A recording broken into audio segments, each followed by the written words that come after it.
Salut les amis, je suis fatigué et soulagé.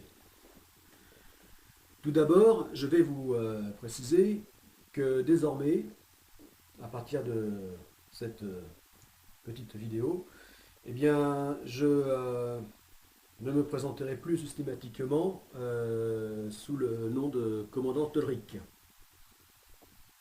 Quel que soit le sujet de mes vidéos, ça sera plus souvent euh, Tolric, tout simplement. Ouais, c'est plus court. Ensuite, j'emploierai plus souvent le tu que le vous. Voilà. Parce que c'est simple. Pour moi, le tu, c'est je m'adresse à une personne et le vous, c'est à plusieurs personnes.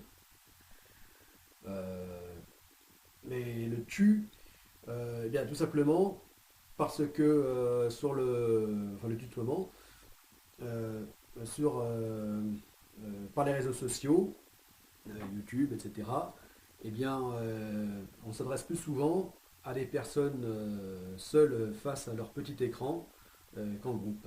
Voilà. Donc, du coup, j'emploierai plus souvent le tu. Voilà. Alors, ouais, je disais que je suis fatigué et soulagé. Soulagé parce que ça fait depuis 1 an et demi déjà que que le ciel m'est tombé sur la tête. Euh, oui, pour moi, c'est vraiment le mot. Euh, Lorsque il s'est avéré, une bonne fois pour toutes, définitivement, que je n'aurai plus aucune chance de pouvoir réembarquer, reprendre ma carrière maritime. Voilà. Donc, ma carrière maritime au sens conventionnel du terme. Voilà.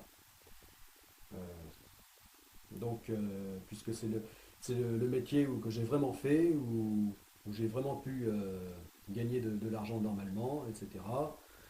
Euh, voilà. Et par la suite, j'ai j'ai tout fait pour euh, donc euh, tout fait pour pouvoir travailler à terre et euh, toujours dans le but de pouvoir réintégrer le maritime par des études supérieures. Donc travailler à terre, donc un travail alimentaire pour se payer les études, etc. Et je n'ai jamais pu trouver finalement de quoi que ce soit de satisfaisant. Euh, enfin, quoi que ce soit qui puisse marcher et de bien. Et voilà. Et donc, bon, c'est la raison pour laquelle j'ai tout fait pour pouvoir réembarquer, même dans les conditions moins bonnes, puisque n'ayant pas pu euh, réintégrer par le supérieur, donc mon univers maritime, mais malgré tout, ça n'a pas été possible. Voilà. Il s'est avéré que, vu, euh, bon, vu mon âge, depuis le temps que j'ai n'ai pas navigué, hein, quelques années déjà, etc., etc. Mais bon, ça c'est pas les vraies raisons. La véritable raison, eh bien c'est l'état économique et social du pays, hein, que, que l'on sait. Hein. Euh, voilà, bon, enfin, c'est tout ça qui fait que ça n'a pas pu être possible. Voilà, les mentalités, etc. Mais pas tout ce désastre économique et social de ce beau pays qu'est la France. Quel dommage. Et donc, bien voilà, Donc je vais vous épargner les détails, hein, parce que ces histoires euh, de, de chômage, de recherche d'emploi, etc., ça exaspère et ennuie tout le monde, à commencer par moi-même. Donc, bon, enfin voilà, c'est pour dire que depuis 1 an et demi, que le ciel m'est tombé sur la tête, euh, bah, ça fait que euh, bah, j'ai majoré, enfin en tout cas, je ne sais pas si c'est lié, mais c'est arrivé à ce moment-là, majoré les navigations du projet Godessarc. Voilà. Qui restent toujours les mêmes, dans le même état d'esprit, mais majorer ces navigations, notamment en durée.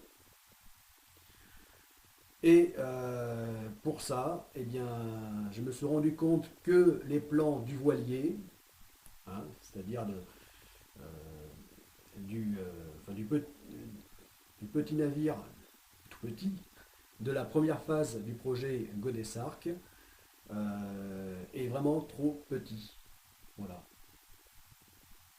Parce que c'est en 2000 que j'ai acheté les plans de ce voilier de 10 mètres, hein, 10 mètres 50, de longueur de coque, que j'ai acheté les plans, déjà en vue de pratiquer un vaste tour du monde sans escale, mais là qui s'avère, enfin j'avais déjà cette idée, mais pas encore sous le nom de projet Godessarc. Hein, les choses étaient moins précises, mais c'était bien dans ce but que j'avais acheté les plans et l'intention de construire ce voilier. Et donc là, il s'avère que, euh, eh bien que, ayant majoré cette navigation, c'est-à-dire là, non plus de 6 à 12 mois, mais euh, euh, là, carrément de 3 ans, plus de 3 ans, euh, voilà, non-stop, c'est-à-dire le but étant d'atteindre les 1200 jours, voilà, 40 mois. Et pour ça, eh bien, bah effectivement, hein, 10 mètres, c'est vraiment trop petit. Alors, bah depuis tout ce temps, bah je me suis dit pourquoi ne pas passer à la version, donc passer du plus petit modèle de la gamme. euh, donc là, je parle bien des Chatham, hein, modèle de voilier, hein. Donc le plus petit modèle de la gamme qui est de 10 mètres à la plus grande 18 mètres. Voilà. Parce que pour une telle navigation, 18 mètres n'est pas un luxe. Ça n'est pas un luxe.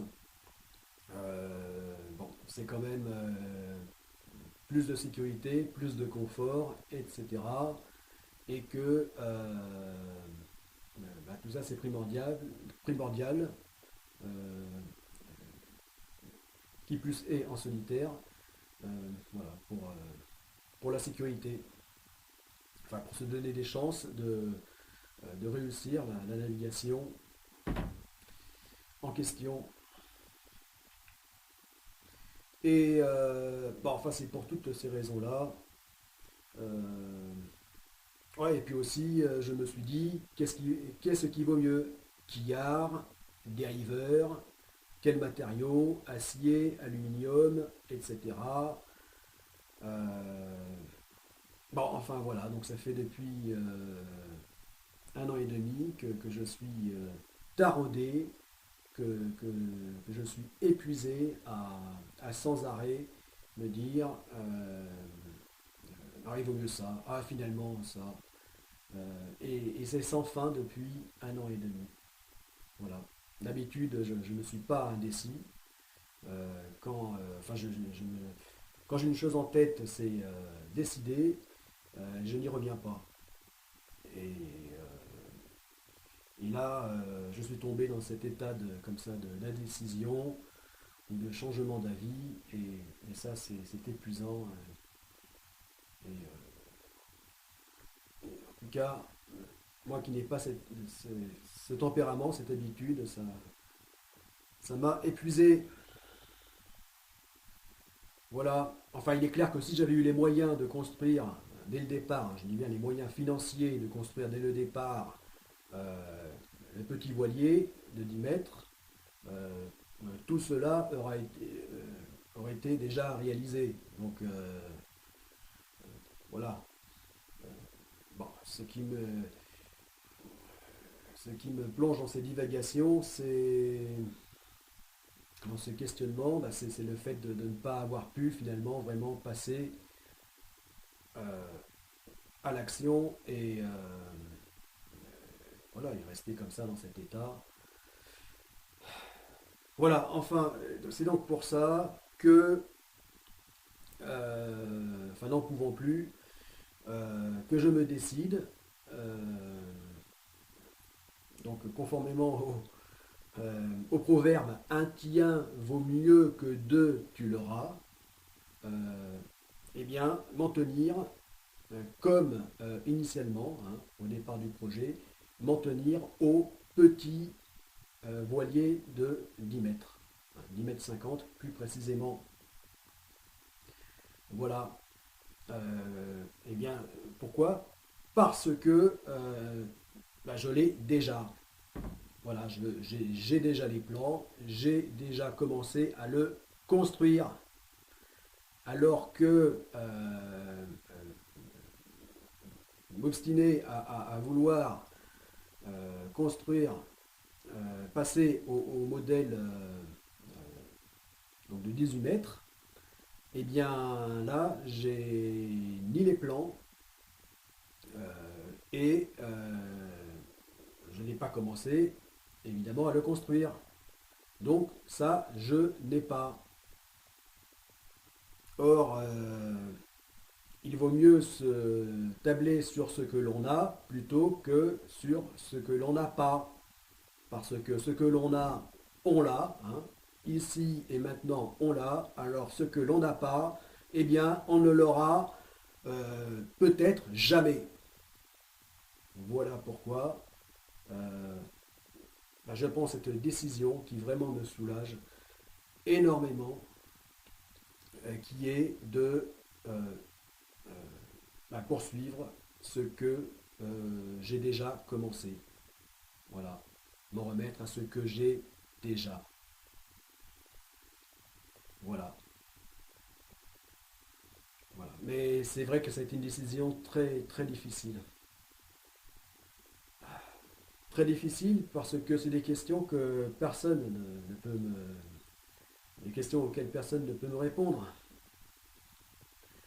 Euh, bon, depuis un an et demi, je me pose ces questions. Qu'est-ce qu'il vaut mieux? Que ce qu'il vaut mieux? Le matériau, acier, aluminium, euh, euh, quillard, dériveur intégral. Euh, ces questions, euh, non, c'est trop compliqué parce que personne n'a vraiment la bonne réponse. Alors je m'en remets à mon propre jugement et surtout mon jugement euh, en réponse face à ma réalité, à mon contexte. Voilà. Voilà. Oui, je me suis dit aussi, bien, étant donné que je n'ai pas les moyens, que depuis 16 ans que j'ai acheté ces plans, euh, 7 ans que j'ai construit, euh, 8 ans même que j'ai commencé à construire donc le voilier, eh bien, euh, eh bien, je me dis que bon, bah, n'ayant pas pu, toujours pour ces raisons strictement économiques, poursuivre la construction, que tout ça est resté en stand-by, eh bien, je me suis dit, euh, quitte à avoir un problème d'argent, autant passer à un modèle de plus grande taille, puisque le problème d'argent sera le même. Donc, autant, face à un même problème, passer à quelque chose de mieux. Euh, et je me rends compte que c'est aussi une impasse. C'est pas la peine de m'obstiner dans cette voie. C'est une impasse euh, parce que bien que j'ai quand même certaines choses apparemment providentielles, telles qu'un terrain, un vaste terrain pour la construction d'un voilier, proche d'un plan d'eau, donc qui ne nécessite pas un long transport par camion pour la mise, son lancement, hein, pour sa mise à l'eau. Des grandes roues qui ont déjà servi à un voilier de 18 mètres de longueur de coque, euh, donc une belle goélette en acier. Et ces roues-là qui sont adaptées effectivement à un bateau de 18 mètres et non à un nettement plus petit de 10 mètres. Euh, Bon, enfin, tout ça, c'est des choses qui me disaient oui, c'est bête de passer à côté de ces avantages. Mais de l'autre côté, oui, en même temps, construire un tel bateau, là ça devient grand quand même. Il y a peu de personnes, très peu, qui se lancent dans la construction amateur d'un bateau de près de 20 mètres. Autour de 10 mètres, oui, ça c'est courant. Mais arriver dans les tailles approchant les 20 mètres, ça c'est nettement plus rare. Et là, eh bien, effectivement, tout est quintuplé. Hein. Les coûts sont quintuplés, à minima quintuplés. Voilà. Parce que plus d'énergie pour le construire, tout est plus. Plus de temps, plus d'argent évidemment. Tout est complètement euh, démultiplié, quintuplé. Voilà. Et là, eh bien, c'est un terrible dilemme, un dilemme. Parce que le petit voilier GA Mesonix, de la première phase du projet Godessarc, eh bien, euh, enfin, ce dilemme terrible, c'est de me dire deux choses l'une. Soit, soit je construis le petit voilier. Donc c'est la construction qui, malgré mes problèmes financiers, sera nettement plus facile, donc en termes de moyens, de temps, d'énergie, etc. Mais par contre, c'est la navigation qui, elle, donc la navigation, la STAGO, Satellite Trip Around Global Ocean, donc cette euh, immense navigation, euh, eh bien, qui serait nettement moins sûre. Voilà. Parce que le bateau étant plus petit, donc moins de confort, moins de sécurité, donc risque accru de fatigue, et qui dit fatigue dit euh, danger. Donc, donc insécurité et risque augmenté de ne pas pouvoir finir dans de bonnes conditions une telle navigation. Voilà. Risque de. Voilà, que cette navigation ne puisse pas aboutir. Voilà. Alors qu'inversement, eh bien, avec un grand voilier, construire enfin un voilier nettement plus grand, eh bien, là, bah, ce sera le contraire. Le risque, c'est de ne jamais pouvoir réaliser la construction, parce que beaucoup trop importante, surtout pour un seul homme, enfin une seule personne. Donc trop de temps, trop d'énergie, etc. Voilà, donc si évidemment, si y a pas de, la construction se fait mal, n'aboutit pas, il n'y a pas de voilier, donc pas de navigation. Voilà. Et par contre, avec un tel voilier, hein, beaucoup plus grand, eh bien la navigation, elle, serait nettement plus sûre. Voilà. Car avec plus de sécurité, plus de confort, etc., eh bien, euh, plus de chances de réussir la navigation. Voilà. Parce qu'il, c'est logique, il faut savoir que plus un navire est petit, et plus en proportion la mer est grosse. Et, et donc, le mauvais temps donc, arrive plus vite pour un petit bateau. Même si euh,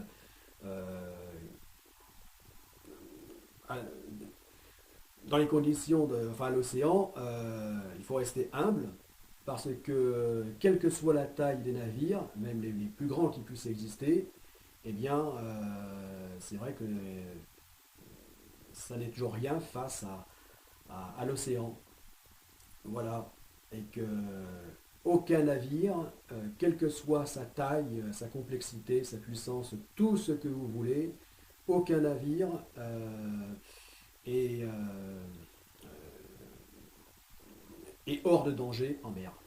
Voilà. Euh, donc, ben voilà, donc le petit, voilà, je suis pris par, enfin j'étais, parce que maintenant je me suis décidé, enfin je suis soulagé d'avoir pris cette décision de reprendre la construction du petit voilier Géamazonix dans sa version 10 mètres 50 et non plus 18 mètres. Voilà. Ah, quel soulagement. Voilà, soulagement pour le construire, pour naviguer par la suite dans le cadre de la navigation, la Stago. Là, c'est nettement moins évident, mais au moins, je me donne davantage de chance de voir sa mise à l'eau se faire, de voir son achèvement. Voilà. Et donc, ouais. euh, bon ben voilà, c'est là je choisis de faire comme ça. Bah, c'est sûr que là on est dans du David contre Goliath. Là on fait du David contre du Goliath là. Parce que il s'agit euh, là plus encore d'un enfin d'un voilier sous-dimensionné pour une navigation surdimensionnée. Et alors déjà qu'avec le 18 mètres, hein, pour cette navigation de plus de 3 ans, avec des avitaillements bimensuels en haute mer, c'était déjà très limite. Mais alors, sur un bateau 3 fois, en gros, hein, 3 fois moins lourd et 4 fois moins volumineux, donc avec autant moins de capacité de charge, etc., eh bien, euh, les avitaillements bimensuels, là, vraiment, seront indispensables. Là, ça ne sera vraiment pas un luxe. Les avitaillements nécessaires